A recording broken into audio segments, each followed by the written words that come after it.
Hello friends, welcome back to my channel Kritika's Academy. நேத்து வந்து group 1க்கான preliminary exam வந்து நடந்து முடிஞ்சிருக்கு.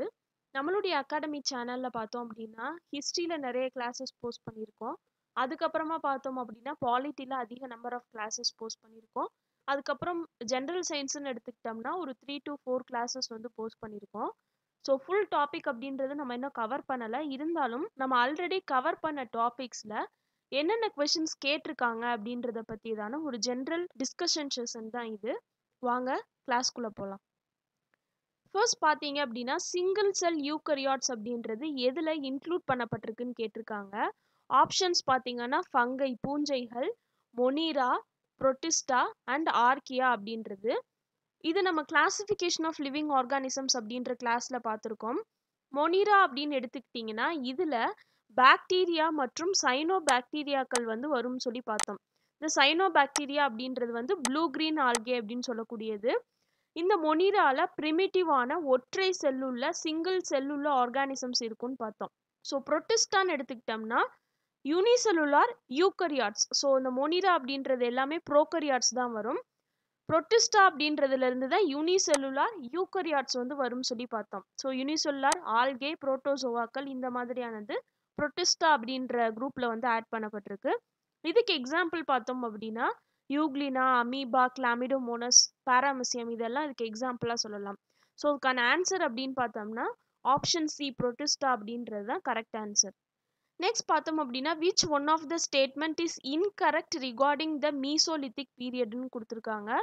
நான் ஆல்ரெடி சொல்லியிருக்கேன், கொஷின் கொடுக்கும்போது கரெக்டுன்னு கொடுத்துருக்காங்களா இன்கரெக்டுன்னு கொடுத்துருக்காங்களான்னு ஃபர்ஸ்ட் ரீட் பண்ணணும். இன்கரெக்ட் எது தவறானதுன்னு கேட்டிருக்காங்க. ஃபர்ஸ்ட் ஆப்ஷன் பார்த்தோம்னா it is the stone age between palaeolithic and mesolithic period. So இங்கேயும் மீசோலித்திக்னு ரிப்பீட் ஆயிருக்கு. ஆனால் இதில் தமிழ் டிரான்ஸ்லேஷன் பார்த்தீங்க அப்படின்னா அதில் கரெக்டாக வந்து அவங்க டிரான்ஸ்லேட் பண்ணியிருக்காங்க. பாலியோலித்திக் அண்ட் நியோலித்திக் புதிய கற்காலத்துக்கு இடைப்பட்டதுன்னு சொல்லி கரெக்டாக அதில் மென்ஷன் பண்ணியிருக்காங்க. ஸோ அப்படி பார்த்தீங்க அப்படின்னா இது ஆப்ஷன் 1 அப்படின்றது வந்து கரெக்டு தான். They used tools made up of kenny small stones அப்படின்னு சொல்லியிருக்காங்க. நம்ம வந்து இந்த ப்ரீ ஹிஸ்டாரிக் இந்தியா அப்படின்றத பற்றி பார்க்கும்போதே அதை 4ஆக பிரிக்கலாம் அப்படின்னு சொல்லி பார்த்தோம். ஃபர்ஸ்ட் என்ன அப்படின்னா பாலியோலித்திக், நெக்ஸ்ட் என்ன அப்படின்னா மீசோலித்திக், நெக்ஸ்ட் என்ன அப்படின்னா நியோலித்திக் அண்ட் 4வது என்ன அப்படின்னா சால்கோலித்திக் அப்படின்றது. பாலியோலித்திக் அப்படின்றது வந்து பிஃபோர் 10,000 பிசி வரும். மீசோலித்திக் அப்படின்னு எடுத்துக்கிட்டோம்னா 10,000 பிசியிலேருந்து 6,000 பிசி வரைக்கும் வரும்.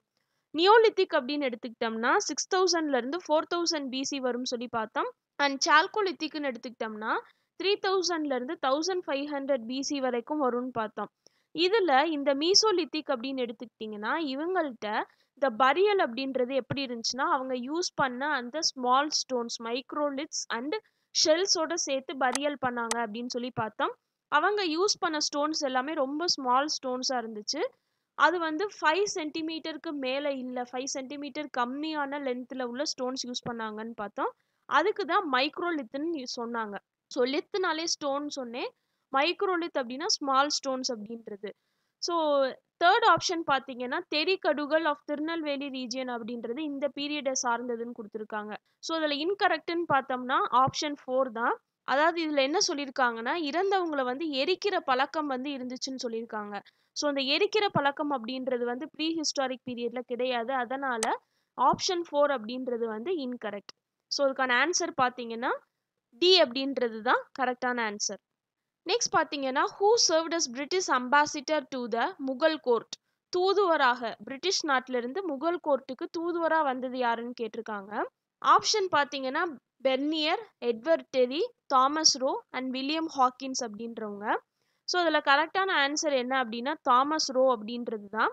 இந்த தாமஸ் ரோ அப்படின்றவர் வந்து 1615 முகல் எம்பையருக்கு வருவார். அப்போ யார் ஆட்சி செஞ்சுட்டு இருந்தாங்க அப்படின்னா ஜஹாங்கீர் அப்படின்றவர் மன்னன் வந்து ஆட்சி செஞ்சுட்டு இருந்தாங்க. இவருடைய பர்பஸ் ஆஃப் விசிட் என்ன அப்படின்னு பார்த்தோம்னா அதாவது பிரிட்டிஷ் பீப்புள் வந்து இந்தியாவோட ட்ரேட் வச்சுக்கிறதுக்கு அந்த ட்ரேட் அக்ரிமெண்ட்டை பற்றி பேசுறதுக்காக தான் இவர் ஃபர்ஸ்ட் வருவார். ஃபர்ஸ்ட் வந்து அந்த ட்ரேட் வச்சுக்கிறதுக்கு பெர்மிஷன் அப்படின்றது மறுக்கப்பட்டாலும் லேட்டர் வந்து கொடுக்கப்பட்டுரும். ஸோ லாஸ்ட்ல பார்த்தோம் நம்ம முகல் எம்பையர் அப்படின்றது எப்படி டிக்ளைன் ஆக ஆரம்பிச்சிச்சு அப்படின்னா நிறைய யூரோப்பியன் செட்டில்மெண்ட்ஸ் வந்து இந்தியாவில் பிகின் ஆச்சு. அதனால அதுவும் டிக்ளைன் ஆகிறதுக்கு ஒன் ஆஃப் த ரீசன்ஸாக இருந்துச்சு அப்படின்னு சொல்லி பார்த்தோம். ஸோ இதுக்கான ஆப்ஷன் என்ன கரெக்ட்னு பார்த்தோம்னா ஆப்ஷன் சி தாமஸ் ரோ அப்படின்றது தான் கரெக்டான ஆன்சர். நெக்ஸ்ட் பார்த்தோம் அப்படின்னா which schedule of the Indian constitution specifies the powers authority and responsibility of panchayat. அதாவது பஞ்சாயத்தினுடைய அந்த ஆற்றல் அதிகாரம் பொறுப்பு இது எல்லாத்தையும் பற்றி எந்த அட்டவணையில் கொடுக்கப்பட்டிருக்கு. நான் ஆல்ரெடி பாலிட்டி கிளாஸ் வந்து நடத்தும் போதே சொன்னேன், இந்த பஞ்சாயத் அண்ட் முனிசிபாலிட்டிஸ் அப்படின்றத பற்றி கொஷின்ஸ் மாற்றி மாற்றி கேட்டிருக்காங்க. ஒவ்வொரு இயர் கொஷின் பேப்பர் எடுத்தாலும் அதில் இதை பற்றி ஏதாவது ஒரு கொஷின் இருக்கும் அப்படின்னு சொல்லியிருக்கேன். எப்படி மாற்றி கேட்பாங்க அப்படின்னா ஒன்று ஷெட்யூல் கேட்பாங்க, அல்லது அது என்ன பார்ட்டுன்னு கேட்பாங்க, அல்லது அதனுடைய அமெண்ட்மெண்ட் ஆக்ட் அண்ட் இயர் கேட்பாங்க. இப்படி தான் மாற்றி கேட்டிருக்காங்க. ஸோ பஞ்சாயத்து அப்படின்னு எடுத்துக்கிட்டிங்கன்னா இது வந்து 73வது amendment act 73rd amendment act 1992 அப்படின்னு ஞாபகம் வச்சுக்கணும். 73வது சட்ட திருத்தத்தின்படி பார்ட் 9 ஆஃப் த கான்ஸ்டியூஷனில் வந்து கொண்டு வரப்படுச்சு. ஸோ பார்ட் 9 அப்படின்றதையும் ஞாபகம் வச்சுக்கணும். ஷெட்யூல் அப்படின்னு பார்த்தீங்கன்னா 11th ஷெட்யூலில் ஸோ அந்த பஞ்சாயத்தினுடைய பவர் என்ன, அத்தாரிட்டி என்ன, அவங்களுடைய ரெஸ்பான்சிபிலிட்டிஸ் என்னென்ன அப்படின்றது 11th ஷெட்யூலில் கொடுக்கப்பட்டிருக்கு. வேற 7th ஷெட்யூல் அப்படின்னு எடுத்துக்கிட்டிங்கன்னா யூனியன் அண்ட் ஸ்டேட் கவர்மெண்ட்டுக்கான பவர் டிவிஷன், அதாவது state list, union list, concurrent லிஸ்ட்னு 3 விதமான லிஸ்ட். ஸோ இதை வந்து நம்ம salient features of the constitution அப்படின்ற கிளாஸ் பார்க்கும்போதே எல்லா டோட்டல் ஆஃப் ஆர்டிகல்ஸ் உடைய அந்த introduction and types of schedules வந்து நம்ம பார்த்துருக்கோம். 6th ஷெட்யூல் அப்படின்றது வந்து administration and control of tribal areas, அதாவது அசாம், மேகாலயா, திரிபுரா, மிசோரம் இந்த மாதிரியான ட்ரைபல் ஏரியாஸில் அட்மினிஸ்ட்ரேஷன் அண்ட் கண்ட்ரோல் பற்றி சொல்லக்கூடியது 6th schedule. And 10th schedule அப்படின்னு எடுத்துக்கிட்டிங்கன்னா பார்லிமெண்ட்டுடைய மெம்பர்ஸ் அண்ட் ஸ்டேட் லெஜிஸ்லேச்சருடைய மெம்பர்ஸ் அவங்களுடைய disqualification on the ground of defection, ஒரு கட்சியிலேருந்து இன்னொரு கட்சிக்கு தாவறாங்கல்ல, ஸோ அந்த மாதிரியானதை பற்றி சொல்லக்கூடியதான் 10th schedule. So on ground of டிஃபெக்ஷனில் என்ன மாதிரியான டிஸ்குவாலிஃபிகேஷன் ஏற்படுது, இது வந்து 52nd அமெண்ட்மெண்ட் ஆக்ட் 1985 படி கொண்டு வரப்படுச்சுன்னு பார்த்தோம். இதை வந்து ஆன்டி டிஃபெக்ஷன் லா அப்படின்னு கூட சொன்னாங்கன்னு பார்த்தோம். ஸோ இதுக்கான கரெக்ட் ஆன்சர் அப்படின்னு பார்த்தோம்னா ஆப்ஷன் டி 11th ஷெட்யூல் அப்படின்றது தான் கரெக்ட் ஆன்சர். 12th ஷெட்யூல் அப்படின்னு எடுத்துக்கிட்டிங்கன்னா அது வந்து powers, authority and responsibility of municipalities பற்றி சொல்லக்கூடியது. நெக்ஸ்ட் பார்த்தீங்கன்னா which of the following articles broadly govern the relationship between the prime minister and the president. So இன்னும் வந்து பிரைம் மினிஸ்டர், பிரசிடென்ட் இவங்களை பற்றி வந்து டீட்டெயில்டாக பார்க்கல, பட் இருந்தாலும் அந்த இன்ட்ரோடக்ஷன் பார்த்தோம்ல ஒவ்வொரு ஆர்டிகல்ஸ்லையும் அதுலேயே வந்து நான் சொல்லியிருந்தேன். யூனியன் கவர்மெண்ட் அப்படின்றது பார்ட் 5 ஆஃப் த இந்தியன் கான்ஸ்டியூஷனில் வரும். இதுக்கான ஆர்டிகல்ஸ்ன்னு பார்த்தோம்னா 52லேருந்து 151 வரைக்கும் வரும் சொல்லி பார்த்தோம். இதில் ஃபர்ஸ்ட் சாப்டராக வரக்கூடியதான் எக்ஸிக்யூட்டிவ்ஸ். எக்ஸிக்யூட்டிவ்ஸ் அப்படின்னா என்னது, ஆளுநர்கள், யார் வந்து ஆட்சி பண்ணுறாங்களோ அவங்கள தான் எக்ஸிக்யூட்டிவ்ஸ்ன்னு சொல்லுவோம். இதுக்கான ஆர்டிக்கல் வந்து 52லேருந்து 78 வரைக்கும் அப்படின்னு சொல்லி பார்த்தோம். ஸோ அதுக்கப்புறமா வர்றது வந்து 79லேருந்து 122 வரைக்கும் பார்லிமெண்ட் அப்படின்றத பற்றி வந்து சொல்லுதுன்னு பார்த்தோம். ஸோ பார்லிமெண்ட் அப்படின்றது வருது. அப்போ நம்ம கொடுத்துருக்கக்கூடிய கேள்விக்கு ஆன்சர் வந்து 52லேருந்து 78க்குள்ளே வரணும். அந்த மாதிரி வந்து ஐக்யூ யூஸ் பண்ணி நம்ம டிஃப்ரென்ஷியேட் பண்ணிக்கணும். ஸோ இந்த எக்ஸிக்யூட்டிவ்ஸ் அப்படின்றதுல யார் யார் வருவாங்கன்னா பிரசிடென்ட் வருவாங்க, வைஸ் பிரசிடென்ட் வருவாங்க, அண்ட் பிரைம் மினிஸ்டர் வந்து வருவாங்க. ஸோ கொடுத்துருக்கிறதுல பார்த்தீங்க அப்படின்னா இதில் 51 கொடுத்துருக்கு. 51 அப்படின்றது எதில் வரும்னா டிபிஎஸ்பியில் வரும். 36 to 51 வந்து டைரக்டிவ் பிரின்சிபல்ஸ் ஆஃப் ஸ்டேட் பாலிசியில் வரும். ஸோ இது வர்றதுக்கான சான்ஸ் கிடையாது. இதில் பார்த்தீங்கன்னா 79 வருது, இது பார்லிமெண்ட்டை பற்றி சொல்லக்கூடியது. ஸோ இதுவும் வர்றதுக்கான சான்ஸ் கிடையாது. இதில் பார்த்தீங்க அப்படின்னா 85, 74, 75 இருக்கு. ஸோ 85 அப்படின்றது வருது, இதுவுமே வந்து பார்லிமெண்ட்டுக்குள்ளே வரும். ஸோ இதுவும் வர்றதுக்கான சான்சஸ் கிடையாது. ஸோ ஆன்சர் பார்த்தீங்க அப்படின்னா ஏ 74, 75 அண்ட் 78 அப்படின்றது தான் கரெக்ட் ஆன்சர். நெக்ஸ்ட் பார்த்தீங்கன்னா which of the following fundamental rights was converted as legal right. நான் எடுத்துருக்கிற அந்த பாலிட்டி கிளாஸஸில் கிட்டத்தட்ட ஒரு 4-5 டைம்ஸ் வந்து நான் இதை ரிப்பீட்டடாக சொல்லியிருப்பேன். இதுக்கு ஆப்ஷன் பார்த்தீங்க அப்படின்னா right to equality, right to freedom, right to religion, right to property அப்படின்றது வந்து கொடுத்துருக்காங்க. இதுக்கான ஆன்சர் பார்த்தீங்கன்னா answer D right to property அப்படின்றது தான் கரெக்ட் ஆன்சர். இந்த ரைட் டு ப்ராப்பர்ட்டி அப்படின்றது வந்து 44வது amendment act 44th amendment act 1978 படி இது வந்து ஃபண்டமெண்டல் ரைட்ஸ்லேருந்து நீக்கப்பட்டு லீகல் ரைட்டாக வந்து மாற்றப்பட்டுருச்சு. அதுக்கான ஆர்டிக்கல் வந்து 300A அப்படின்னு சொல்லி பார்த்தோம். ஸோ ஒரிஜினலி வந்து இருந்த அந்த 7 ஃபண்டமெண்டல் ரைட்ஸ் அப்படின்றது வந்து மாற்றப்பட்டுச்சு அப்படின்னு சொல்லி பார்த்தோம். So option D right to property அப்படின்றது தான் கரெக்ட் ஆன்சர். இது இப்போ வந்து சட்ட உரிமையா வந்து மாற்றப்பட்டுருச்சு. நெக்ஸ்ட் பார்த்தீங்கன்னா directive principles of state policy are described as life giving provisions of the constitution. அரசியல் அமைப்பிற்கு உயிரளிக்கும் விதிகளாகும் அப்படின்னு யார் சொல்லியிருக்காங்கன்னு கேட்டிருக்காங்க. எல்எம் சிங்வி, அம்பேத்கர், ராஜேந்திர பிரசாத், ராதாகிருஷ்ணன். அம்பேத்கர் அப்படின்றவரும் டிபிஎஸ்பியை பற்றி சொல்லியிருப்பாரு. அவர் என்ன சொல்லியிருப்பாருன்னா இது வந்து novel feature of the constitution சொல்லியிருப்பாரு. ஸோ இதுக்கான கரெக்ட் ஆன்சர் அப்படின்னு பார்த்தோம்னா எல்எம் சிங்வி அப்படின்றது தான் கரெக்ட் ஆன்சர். நெக்ஸ்ட் பார்த்தீங்கன்னா consider the following statements. The constitution of India establishes a parliamentary form of government. பாராளுமன்ற அரசாங்க முறையை வந்து நிறுவி உள்ளதுன்னு கொடுத்துருக்காங்க. பிரைம் மினிஸ்டர் தான் கவர்மெண்ட் உடைய ஹெட் அப்படின்னு கொடுத்துருக்காங்க. பிரசிடென்ட் தான் கவர்மெண்ட் உடைய ஹெட்னு கொடுத்துருக்காங்க. ரியல் எக்ஸிக்யூட்டிவ் பவர் அதாவது செயலாட்சி அதிகாரம் வந்து பிரசிடென்ட்டுக்கு இருக்குன்னு கொடுத்துருக்காங்க. இதுல கரெக்டான ஆன்சர் எதுன்னு கேட்டிருக்காங்க. ஆப்ஷன் 1 அப்படின்றது correct. So features of the constitution பார்க்கும்போதே பார்த்தோம் பார்லிமெண்ட்ரி ஃபார்ம் ஆஃப் கவர்மெண்ட் அப்படின்றது இந்தியன் கான்ஸ்டியூஷனுடைய சாலியன் ஃபீச்சர்ஸில் ஒன்று. So parliamentary form of government அப்படின்றது வேற எங்கே இருக்குன்னா பிரிட்டிஷ்ல இருக்குன்னு சொல்லி பார்த்தோம். அமெரிக்கான்னு எடுத்துக்கிட்டோம்னா பிரசிடென்ஷியல் ஃபார்ம் ஆஃப் கவர்மெண்ட்னு சொல்லி பார்த்தோம். பார்லிமெண்ட்ரி ஃபார்ம் ஆஃப் கவர்மெண்ட்டுக்கு ஃபீச்சர்ஸ் என்னென்ன அப்படின்னா நாமினல் ஹெட்னு ஒருத்தவங்க இருப்பாங்க, ரியல் ஹெட்னு ஒருத்தவங்க இருப்பாங்க, மெஜாரிட்டி பார்ட்டி யாரோ அவங்க தான் ரூல் பண்ணுவாங்க. அதே மாதிரி லெஜிஸ்லேச்சர்ல மினிஸ்டர்ஸ் உடைய மெம்பர்ஷிப் அப்படின்றது இருக்கும். லீடர்ஷிப்னு பார்த்தோம்னா prime minister or chief minister இருப்பாங்க. அதாவது சென்டர்ல பிரைம் மினிஸ்டர், ஸ்டேட்ல சீஃப் மினிஸ்டர் இருப்பாங்க. டிசல்யூஷன் ஆஃப் லோவர் ஹவுஸ் அதாவது லோக்சபா அல்லது இங்க ஸ்டேட்னு எடுத்துக்கிட்டோம்னா லெஜிஸ்லேட்டிவ் அசம்பிளி இந்த மாதிரியானது. இதெல்லாம் அதனுடைய சாலியன் ஃபீச்சர்ஸ்ன்னு பார்த்தோம். First one correct. செகண்ட் பார்த்தீங்கன்னா prime minister is the head of the government அப்படின்றது இதுவும் கரெக்ட் ஆன்சர் தான். நான் ஆல்ரெடி சொல்லியிருக்கேன் பிரசிடென்ட் அப்படின்றவங்க நாமினல் ஹெட் தான், அதாவது பேரளவிலான ஹெட் தான் பிரசிடென்ட். ரியல் எக்ஸிக்யூட்டிவ் பவர் யார்கிட்ட இருக்கும் அப்படின்னா பிரைம் மினிஸ்டர்கிட்ட தான் இருக்கும். ஸோ இதுவும் கரெக்ட் ஆன்சர். ஸோ இதுக்கான ஆன்சர் பார்த்தோம்னா ஏ 1 and 2 அப்படின்றது தான் கரெக்டான ஆன்சர். நெக்ஸ்ட் பார்த்தீங்கன்னா by what name or names is our country mentioned in the Indian constitution கேட்டிருக்காங்க. இந்திய அரசியல் அமைப்புல குறிப்பிடப்பட்டுள்ள இந்தியாவினுடைய பெயர் என்ன அப்படின்றது. இது வந்து பாலிட்டியில யூனியன் அண்ட் இட்ஸ் டெரிட்டரி அப்படின்றத பத்தி பார்க்கும்போதே சொன்னேன். ஆர்டிகல் 1 அப்படின்றது வந்து இட் டிஸ்கிரைப்ஸ் இந்தியா, அதாவது that is Bharat as a union of states அப்படின்றது. ஸோ யூனியன் ஆஃப் ஸ்டேட்ஸ்னு சொல்லி மென்ஷன் பண்ணியிருக்காங்க. ஃபெடரேஷன் ஆஃப் ஸ்டேட்ஸ்னு மென்ஷன் பண்ணல. ஃபெடரேஷன் ஆஃப் ஸ்டேட்ஸ் அப்படின்றது வேற, யூனியன் ஆஃப் ஸ்டேட்ஸ் அப்படின்றது வேற.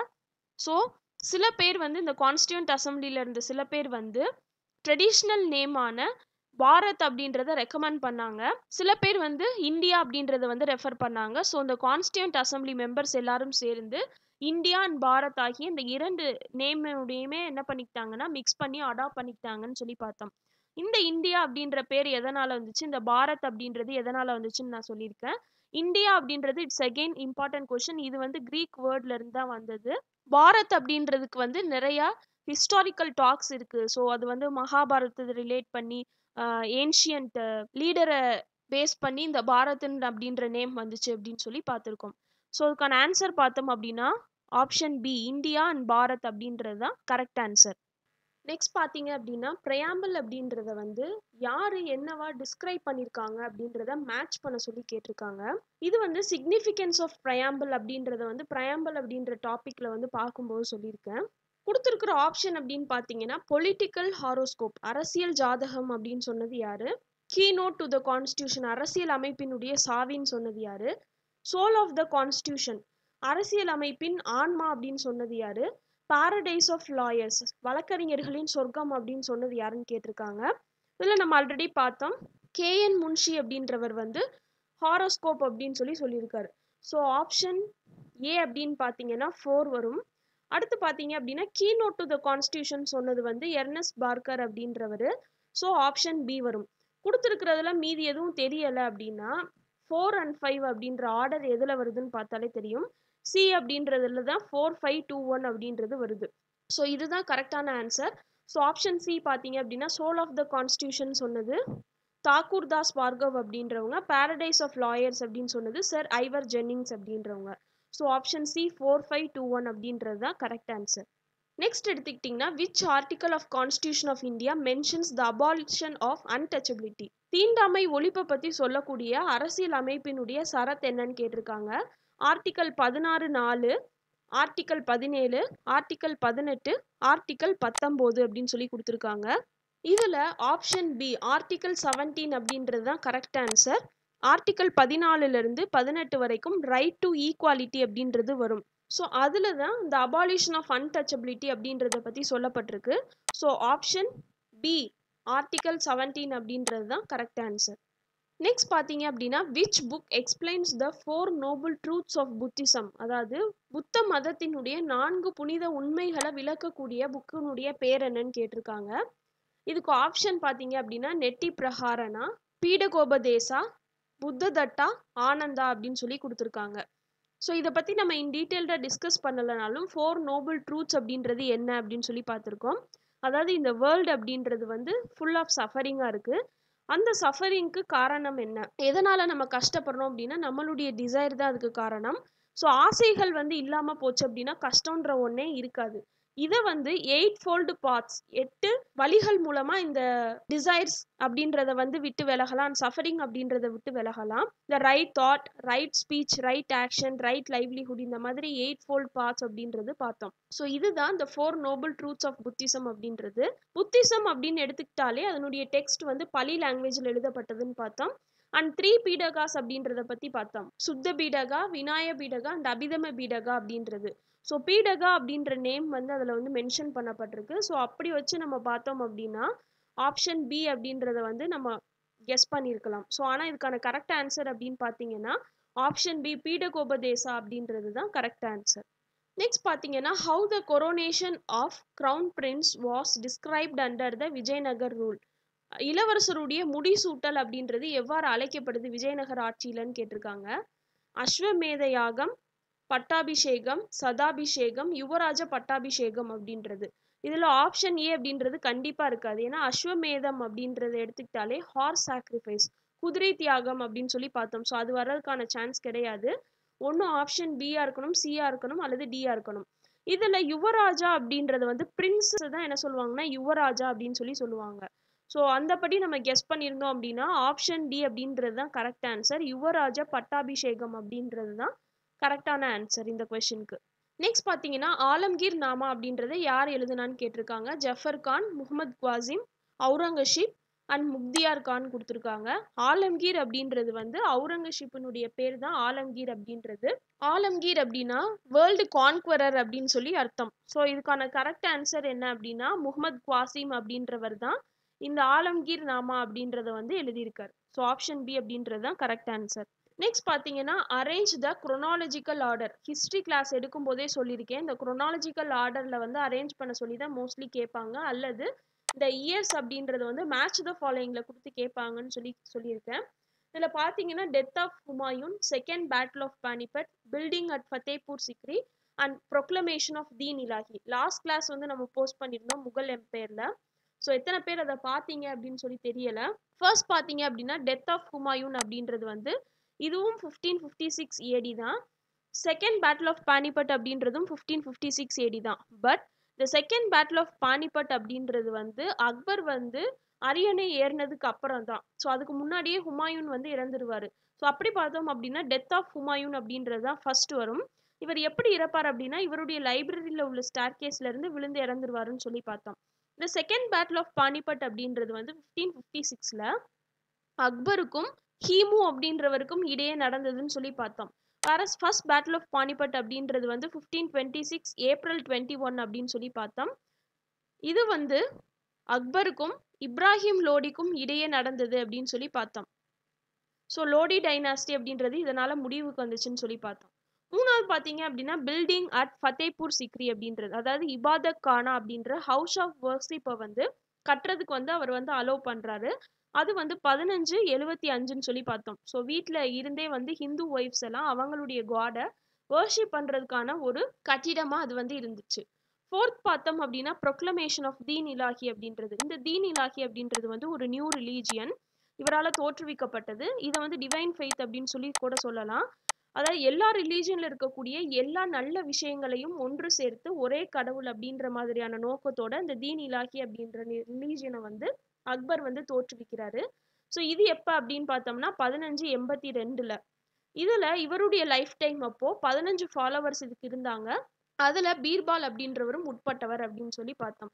ஸோ இதனுடைய ஆர்டர் அப்படின்னு பார்த்தோம்னா ஆப்ஷன் பி 1 2 3 4 அப்படின்றது தான் கரெக்டான ஆன்சர். நெக்ஸ்ட் பார்த்தீங்க அப்படின்னா which land distribution system adopted by sultans of Delhi. Delhi சுல்தானால ஏற்றுக்கொள்ளப்பட்ட நில விநியோக முறை எது அப்படின்னு கேட்டிருக்காங்க. இது கண்டுபிடிக்கிறது கொஞ்சம் கஷ்டம்தான். பட் ஜமீன்தாரி சிஸ்டம் அப்படின்றது கண்டிப்பாக கிடையாது.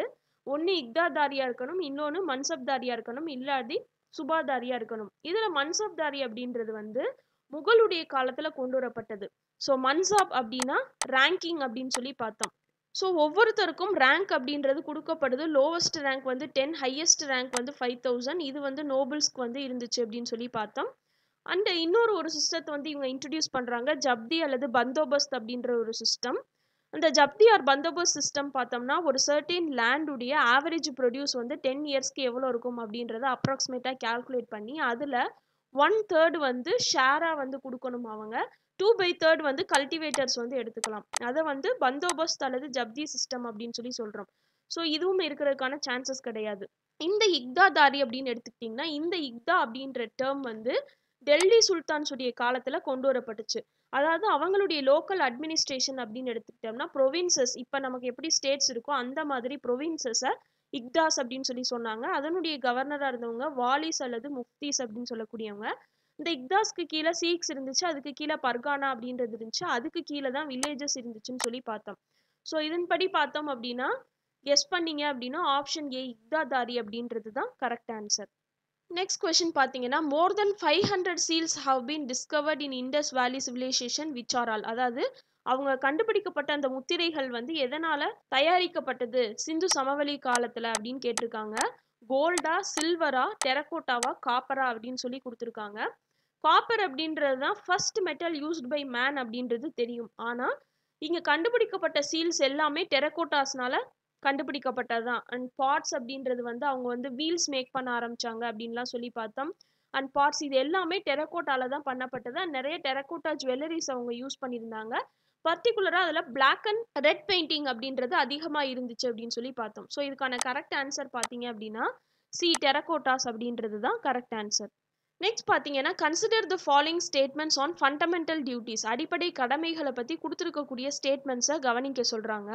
ஃபர்ஸ்ட் என்ன அப்படின்னா parliament cannot enforce it by a legislation. ஏதாவது ஒரு சட்டம் அப்படின்றது வந்து இந்த ஃபண்டமெண்டல் டியூட்டிஸில் பாராளுமன்றத்தால் பண்ண முடியாதுன்னு கொடுத்துருக்காங்க. It is applicable only to Indian citizens. இது இந்திய குடிமக்களுக்கு மட்டும்தான் அப்படின்னு கொடுத்துருக்காங்க. எல்லா ஃபண்டமெண்டல் டியூட்டிஸும் எய்தர் ஒரு மாரல் டியூட்டியாக இருக்கணும் அல்லது ஒரு சிவில் டியூட்டியாக இருக்கணும்னு சொல்லி கொடுத்துருக்காங்க. நாலாவது பேயிங் டாக்ஸஸ், வரி கட்டுவது அப்படின்றது ஒரு ஃபண்டமெண்டல் டியூட்டி அப்படின்னு சொல்லி கொடுத்துருக்காங்க. கொடுத்துருக்கிறதுல எந்த ஸ்டேட்மெண்ட் வந்து ட்ரூ அப்படின்னு சொல்லி கேட்டிருக்காங்க. இது நம்ம ஆல்ரெடி பார்த்துருக்கோம். சாலியன் ஃபீச்சர்ஸ் அப்படின்றத பற்றி பார்க்கும்போது ஃபண்டமெண்டல் டியூட்டிஸ் அப்படின்றத பற்றி பார்த்தோம். இது வந்து ஒரிஜினல் கான்ஸ்டியூஷனில் ஃபண்டமெண்டல் டியூட்டி அப்படின்ற ஒன்று கிடையாது. ஆனால் இன்டர்னல் எமர்ஜென்சி இங்கே இந்தியாவில் இருந்தப்போ, அதாவது 1975லேருந்து 77க்குள்ளே இருந்தப்போ தான் 42nd கான்ஸ்டியூஷனல் அமெண்ட்மெண்ட் ஆக்ட் 1976 படி இது வந்து கொண்டு வரப்பட்டுச்சு அப்படின்னு சொல்லி பார்த்தோம். இதுக்கு காரணமாக இருந்த கமிட்டி அப்படின்னு பார்த்தீங்கன்னா ஸ்வரன் சிங் கமிட்டி அப்படின்றவங்க. ஸோ இந்த ஸ்வரன் சிங் கமிட்டி அப்படின்றவங்களுடைய ரெக்கமெண்டேஷன் அடிப்படையில் தான் இந்த ஃபண்டமெண்டல் டியூட்டிஸ் அப்படின்றது கொண்டு வரப்பட்டுச்சுன்னு பார்த்தோம். இது வந்து part 4A of the Indian கான்ஸ்டியூஷனில் இருக்குது. அண்ட் 11 ஃபண்டமெண்டல் டியூட்டிஸ் அப்படின்றது இருக்குது அப்படின்னு சொல்லி பார்த்தோம். ஸோ இது வந்து நான் ஜஸ்டிசியபிள் இன் நேச்சர். கோர்ட் இதை எடுத்து வந்து இதை வந்து ஜஸ்டிசியபிள் பண்ண முடியாது, லைக் டிபிஎஸ்பின்னு பார்த்தோம். ஆனால் இங்கே என்ன கொடுத்துருக்காங்க அப்படின்னா பார்லிமெண்ட் வந்து இதை என்ஃபோர்ஸ் பண்ண முடியாது, சட்டமேற்ற முடியாது இதில் அப்படின்னு சொல்லி கொடுத்துருக்காங்க, which is a wrong statement. ஏன் அப்படின்னா நம்ம இதில் வந்து 2002 கூட ஒரு அமெண்ட்மெண்ட் ஆக்ட் வந்து வந்துச்சு. ஸோ ஃபர்ஸ்ட் ஆப்ஷன் அப்படின்றது ராங். செகண்ட் பார்த்தீங்கன்னா it is applicable only to Indian citizens. இது வந்து கரெக்ட். இது வந்து இந்தியாவில் இருக்கக்கூடிய குடிமக்களுடைய ஃபண்டமெண்டல் டியூட்டி தான். ஸோ ஆப்ஷன் 2 அப்படின்றது கரெக்ட். தேர்ட் பார்த்தீங்க அப்படின்னா எல்லா ஃபண்டமெண்டல் டியூட்டிஸ்லையும் எய்தர் மாரல் வேல்யூ இருக்கும் அல்லது சிவில் டியூட்டிஸ் இருக்கும் அப்படின்றது, இதுவும் கரெக்ட் தான். எக்ஸாம்பிள் எடுத்துக்கிட்டீங்க அப்படின்னா கான்ஸ்டியூஷனை வந்து அரசியல் அமைப்பை வந்து ரெஸ்பெக்ட் பண்ணணும், நம்மளுடைய நேஷனல் ஃப்ளாகை வந்து ரெஸ்பெக்ட் பண்ணணும், நேஷனல் ஆந்தத்தை ரெஸ்பெக்ட் பண்ணணும், இது எல்லாமே சிவில் டியூட்டியில் வரும். வேற மாரல் டியூட்டின்னு எக்ஸாம்பிள் எடுத்துக்கிட்டீங்க அப்படின்னா ஒரு சகோதரத்துவத்தோடு இருக்கணும், நம்மளுடைய கண்ட்ரியினுடைய யூனிட்டி அண்ட் இன்டெகிரிட்டிக்கு வந்து ஒத்துழைப்பாக இருக்கணும், அதே மாதிரி நம்மளுடைய காம்போசிட் கல்ச்சர், பல்வேறு தரப்பட்ட அந்த கல்ச்சரை வந்து பாதுகாக்கிற விதத்துல இருக்கணும். இது எல்லாமே வந்து என்னதுன்னா மாரல் டியூட்டிஸ். ஸோ இந்த ஃபண்டமெண்டல் டியூட்டிஸ்ன்றது இட்ஸ் அ மிக்சர். மாரல் டியூட்டியும் கலந்தது தான், சிவில் டியூட்டியும் கலந்தது தான். ஸோ 3 அப்படின்றதும் கரெக்ட். 4வது பார்த்தீங்க அப்படின்னா வரி செலுத்தணும் அப்படின்றது ஒரு ஃபண்டமெண்டல் டியூட்டியும் கொடுத்துருக்காங்க. இது வந்து என்னதுன்னா ராங் ஸ்டேட்மெண்ட். ஸோ இதில் பார்த்தீங்க அப்படின்னா 2 and 3 அப்படின்றது தான் correct answer. So option C அப்படின்றது தான் கரெக்ட் ஆன்சர். நெக்ஸ்ட் பார்த்தீங்கன்னா identify the fundamental duty that was added in 2002 by the 86th amendment ஆக்ட்னு கேட்டிருக்காங்க.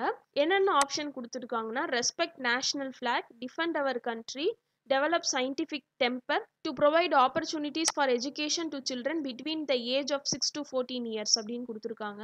ஸோ இது எல்லாமே வந்து ஆல்ரெடி இருந்தது தான்.